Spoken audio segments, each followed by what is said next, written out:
We all gotta take responsibility sometime, huh? Mutters a young child as he quietly slings a well-worn bow over his back. His eyes never break with a towering presence nearby, a man the child calls father. To those unfortunate enough to have crossed paths with him, though, it's Kratos, the god of war. Most who question him slide through his fiery blades, blood scattered to the winds, but his son, Atreus, is different, and so is this god of war. Using Atreus as a vehicle, his creators have decided to turn the tables on him, and therefore themselves. What does it mean to create, to be, a monster? It's been 13 years since God of War arrived on PlayStation 2, a game whose sense of grandiosity, penchant for violence, and overwrought gravitas was utterly captivating. It looked incredible, played nearly as well, and delivered the kind of cinematic thrill ride video games had promised for decades. The game's still memorable intro, an electrifying battle against a screen-filling Hydra, summed up the original God of War's pitch. A badass with a purpose, tricked into killing his wife and daughter by an all-powerful deity. God of War came at a time when the notion of a gritty premise and an anti-hero didn't draw critical eye rolls. It was new. It helped that Kratos felt like a character with meaningful depth and pathos, at least more than one normally expected from an action game about fighting giant monsters. As the Roman numerals on the games went up, so did the much applauded spectacle. Bigger monsters, larger fights, and an escalation of violence to go with it. But it increasingly revealed the series, and Kratos himself, as one note. It was hard to fathom how one would even go about topping God of War 3's escalation of events, so for a while they just didn't. But God of War, releasing next week on PlayStation 4, is a functional reboot of the long-running series. Though it takes place in the same timeline as the previous games, set years after God of War 3, it's a radical rethinking of what it means to play a God of War game, and to tell a God of War story. Kratos' ultimate goal in previous games has ranged anywhere from tracking down and killing a god to declaring war on every god and find out how they've wronged him. Here, though, it's much simpler. Kratos' wife, the mother of his son, has died, and her final wish is to have her ashes scattered from the highest point in the realm. From the opening moments to the final credits, most of the action in God of War is about this one singular goal. Now, don't fret, an early moment suggests perhaps outside actors have their own agendas, and the game certainly indulges in the audacious spectacle that's defined the series for years. But this focus informs the action, it informs the story, and most importantly, it defines the core relationships. The biggest question mark about the game has been all about one of those core relationships, the one between Kratos and his son, Atreus. God of War isn't the first game to propose a sidekick, but there's a reason most games avoid the temptation. It often doesn't work. How many times have you screamed at incompetent AI, knowing their mistakes were responsible for your death? It drags everything down. Fortunately, Atreus not only works, but he's the reason the game works at all. The roughly 10-year-old, it's not fully said, is tightly woven into the game's combat and story. In fights, he's a versatile tool for tackling those in your way. And in cutscenes and conversations, he's the audience surrogate, a living meta-narrative critique of Kratos' entire purpose for existence. Like many video game sidekicks, Atreus can die, but God of War gives you ample warning when he's in danger. It's also easy to get him back, and to be honest, any hazard he's in is usually because you're doing a crap job of managing the fight itself. At the start of the game, Atreus does little more than pelt enemies with arrows as a distraction. But as you unlock new abilities over the course of the story, you're given all sorts of really interesting options for how to use them, both depending on the situation and your style of play. As Atreus progresses from skittish to empowered in combat, he does the same in the game's story. His performance is charming, exasperating, and adorable in all the ways you'd expect from someone his age. Instead of a distraction, he's a welcomed foil to the cynical Kratos, a character who spent his life rhetorically and actionably unchallenged. Kratos' penchant for punching first and asking questions later remains a singular driver in the story, but now Atreus becomes a real-time counter to his often questionable decision-making. At one point, after seeking out a magical item needed for the quest to continue, there's a lot of those, Kratos and Atreus end up in the middle of a conflict between two sides. Kratos doesn't know who's good and who's bad, only that whoever gets in his way should probably stop, or they're going to die. After killing a boss-like character, there's a moment where the creature begins speaking. One of the game's regular riffs is how Kratos' strength does little to help him understand other people, while Atreus has spent his life learning about other people and culture from his mother. When the creature speaks, Kratos holds a punch while Atreus translates what he's saying. What Atreus hears startles him to the core. The creature claims they're slaughtering good people. Atreus, did we pick the wrong side? Kratos, aye. Atreus, are you going to give me some sort of smug response about how you shouldn't care? Kratos, Moments like this permeate the story, changing in tone and meaning as the relationship between the two fluctuates. It's also remarkably funny, as in regularly making you chuckle out loud funny. It's a total delight and a surprise. You can imagine what happens as Atreus grows in confidence, and Kratos is forced to reckon with an individual he can't suddenly dismiss with his fists. The most powerful storytelling in God of War has nothing to do with the larger narrative, the war between the gods, but how Kratos and Atreus explore being father and son, now that Kratos can no longer rely on his wife being the medium between the two of them. He is the parent. Somehow, in a game about gods fighting other gods, God of War feels grounded, and because of some of the new directions it moves the series in, it has the room to explore the mythological family drama. By giving God of War small stake tension, the whole thing benefits. The strict linearity of previous games has been dropped in favor of something more open. Open world is a nebulous term that often means a huge map with lots to do, or a game world with colliding systems that result in unexpected moments, like Far Cry. This is more of the former, which means the game is full of unexpected moments of quiet and silence, which is unusual for a series built on bombast. God of War fills these moments with meaningful, character-building banter between a forcibly bonded father and son. Atreus teases Kratos' inability to tell a story. Kratos asks Atreus what he misses about his mother. Conversations in previous God of War games have tended to be long preambles before two bees fight one another, but here, it's a chance for introspection and reflection, even if it means Atreus is prying it out of Kratos. These tiny details raise those emotional stakes and the narrative beats that follow. A little ways into God of War, Kratos and Atreus find themselves on a massive lake with a temple, which becomes kind of their home base. From this lake, you can keep following the main story, or start exploring around, stumbling into sprawling side quests with hours of their own stories. When you hear about the Dwarven Castle, just make sure you do it. When on one of those quests, things are pretty linear, but feature all sorts of hidden secrets, puzzles, and world building that will A, cause Kratos to humorously grumble as Atreus tries to get him to help other people, and B, result in mounds of gear and skills that are absolutely worth grabbing. I didn't really keep track, but once I had access to the lake, I spent roughly, half a dozen hours with whatever I could do before returning to the story. Throughout the game, there's actually good reason to explore every nook and cranny all over again, to the point that God of War often starts feeling like a Zelda game, or honestly, Darksiders. Even if you decide to mainline the story, you're looking at an adventure that'll take you 20 hours to see all the way through.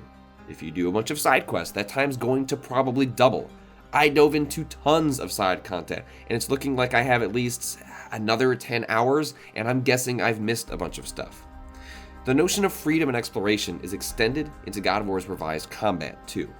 Your primary weapon for the vast majority of the game is the versatile Leviathan axe, which can be wielded and thrown both in and outside of combat. It factors into all sorts of puzzles, too. God of War walks a line between complexity and simplicity, asking players to make their own decision on how much depth they want to grant it. You can probably get through most of the game by whacking at buttons, but if you want to truly take advantage of what it's offering, or survive the really hard difficulty levels and endgame challenges, you're going to need to dig in and truly start to understand it. If the older games were about chaining combos, now it's chaining skills. There are still rewards for stringing together buttons, but more often success is situational analysis, unleashing an area of effect attack because there's a bunch of weak enemies, switching to a certain arrow type because it's likely to put them in a weakened state really fast. That's where the surprisingly deep customization comes in. This is the first God of War with loot, but we're not talking Diablo or Destiny, where you're sifting through literally hundreds of items. It's a relatively small pool of gear at any one time. If you want to focus on strength, there's gear for that. More health, sure. Armor that splits the difference between offense and defense? Alright, there you go. There are enchantments, buffs, counters, stances, and special moves to consider as well. It's a lot, but it is manageable.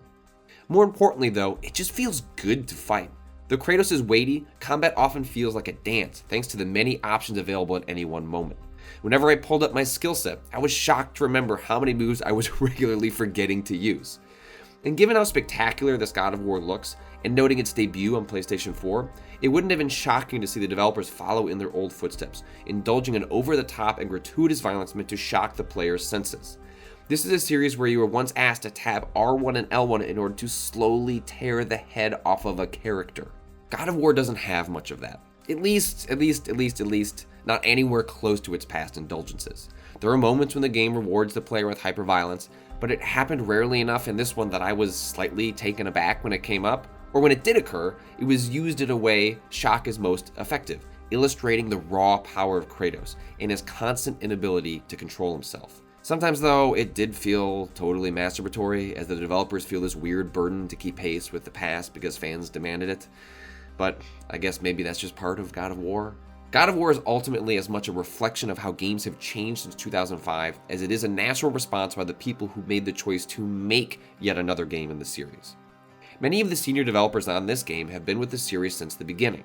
A number of them, including God of War creative director Cory Barlog, now have children, and you can see their tiny fingerprints all over the game. It's part of this broader dadification of games in which a largely male-dominated industry is going through the motions of aging, and the products they're making are beginning to reflect those changes in life development. Quote, "Our audience and developers are getting older, but are still not observant of how they make all other types of people serve them for their character growth. For some reason, we think making people assholes who might change to be nice one day morally complicated." That was written by games critic Matty Bryce in 2013 while critiquing the Joel character in The Last of Us, but it feels very relevant to God of War. The dadification of games often means we view the game world through the eyes of men too. God of War is no different. Though Kratos' wife is the primary driver of the game's plot, we never hear her speak. She is an enormous presence, yes, but one that lingers in the shadows, whose impact is largely measured by her influence on the men in her life, not her individual achievements. There's accomplishment in parenting a child and being a loving wife, but motherhood and being a worthwhile companion is not the totality of a woman. There are other women characters in the game, one of them is central to the plot, with all sorts of agency, but Kratos' wife is not afforded the same opportunity. But much like the real world, God of War is full of angry men, driven by lust, power, and jealousy. And Kratos is an asshole. He's always been an asshole, even when he's right. Cory Barlog told this to me at E3 last year. Quote, "I think what's interesting is to be able to take a character all the way to the brink, to take a character to the point where they're wholly unlikable. They are anti-hero in some way, but I think it's interesting to even just look at the feeling of like, how can you bring them back from the brink? How can you redeem them in some ways?" This question sits at the heart of God of War. Why does someone change, and how do we define progress? What does it mean to change when you don't believe you're capable of it? It's a flawed premise. Not everyone actually deserves redemption, but it's one rooted in optimism because it's the fourth game in the series. 6th if you count the PSP games, 7th if you count the mobile game, 8th if you count Ascension. And the story has to move forward. Though it sometimes feels like God of War itself doesn't want to move forward, the last 5 hours in an otherwise well-paced game are an often frustrating, if occasionally thrilling, bait and switch as you're tasked with finding yet another magical object. One of the reasons I'm attracted to horror movies is that, like video games, they're prone to sequels, formulas, and the habit of chasing the same highs over and over again. Whenever I find a horror franchise with a dozen sequels, I'm ecstatic. For one, it does mean they probably go to the moon eventually, but more to the point, I'm fascinated by the way creators try to invent new ways to press the narrative, twisting a story that should have concluded into new, unneeded knots. God of War has always been about Kratos being unable to find peace. No matter how many people he kills, it's never enough. He always finds another way to be slighted, a justification for his hatred, another reason to pick up the fabled blades and find more sheep to slaughter. Quote, "The narrative attempts to keep giving Kratos new reasons to pick up his trademark twin blades might seem silly," wrote former games critic Yannick Lajak in a 2015 piece about Kratos' irredeemability at Kotaku. But if you look at them from the right angle, they reveal a tragic aspect of the game's central character. After accomplishing his one understandable goal, revenge, in the first game, Kratos can't just change his ways and become a normal guy again, even if he wanted to. That's not how suffering from post-traumatic stress works. The series could have ended with the third game, with Kratos as a character reaching a logical, if undeniably tragic, conclusion. There was no reason for God of War or Kratos to return if the plan was simply to resurrect him and have him walk the same path. It was well worn. And yet, here we are, a sequel. The developers at Sony Santa Monica could have invented a new character, but they didn't. In doing so, they've chosen to flip Kratos' old motivations. What if he wanted to move on, but couldn't? The other reason I'm drawn to horror series with endless sequels is because it says something about us, the audience. This is also true of video game sequels that continue to center on the same character. Why are we attracted to Kratos? If it simply was the gameplay that brought us back, the main character could change. We enjoy participating in Kratos' specific version of violent rage because he's so good at it. We can't look away, and if Kratos beckons us back, we need to know why he's back, too. God of War feels like a game made by parents. Humans who arrogantly concluded they should have the responsibility to usher a child into a dangerous world beset by emerging authoritarianism, growing inequality, and the unending march of climate change. Unless you think I'm wagging a finger, I'm currently raising one myself. Having a kid is the fastest way to be visibly confronted with your own flaws and failings, and be forced to reckon with the notion of legacy. Your child only knows the person they've met after being born, and much like the selective images we share and post on social networks, being a parent is a performance. It's not you, it's a version of you. It's alluring to view a child's ignorance as an opportunity to start over, to be the better version of yourself. What they don't know won't hurt them, right? Most of us aren't hiding our true nature as a god, of course. But a huge part of what makes God of War tick is how eminently relatable the problems are between Kratos and his son. All parents hide secrets from their children, arguing it's in their best intent. Even if what they're really arguing is that it's in their best intent. This tension is at the core of God of War, and it's one that informs everything about the game, the narrative, the combat, everything. When you have a child, there's a long period where everything is in theory, not practice. It takes a while before what you say and do has meaning, and even longer before a child can reasonably question your authority, intent, and argument. People joke about their children asking why, over and over again. But the moment they do, you realize how hard it is to explain how the world works, and how easy it is to lie about it. But I've long believed there are two general approaches. Either you try to protect your child from the world, or you prepare them for it. And the world isn't just what's outside the walls of your home, it's what lives within them too. The most loving parent is too, full of flaws, weakness, and years of regret. And you can either pretend those don't exist, or realize the best gift you can give is embracing it. Kratos and Atreus, in turn, represent two arguments of their own. A life of mistrust has led Kratos to conclude you should stick with what you know, screw everyone else. He's a coward who figures it's not worth the trouble. Atreus, of naivete and taught empathy of his mother, argued it is worth the trouble. Life isn't worth living, he posits, if you're not trying to make it better. In God of War, Kratos regularly, if begrudgingly, helps the innocent people of Midgard, folks he owes nothing to. He invites trouble. He does it because Atreus isn't child in theory, a pound of flesh wrapped in a towel, but a person with thoughts and feelings of their own. In Atreus, Kratos' cowardice is reflected in a living mirror, one he's unable to look away from. It's impossible to know Kratos' heart of hearts, the same way we don't know if people we know, friends, family, parents, change either. Kratos changing means less than whether he feels it's important to say he's changed. Shame is a useful tool. You may not be able to evolve hearts and minds, but it's not the one measure of success. Progress comes in many forms. People don't have to actually change. They can pretend while the rest of us move forward.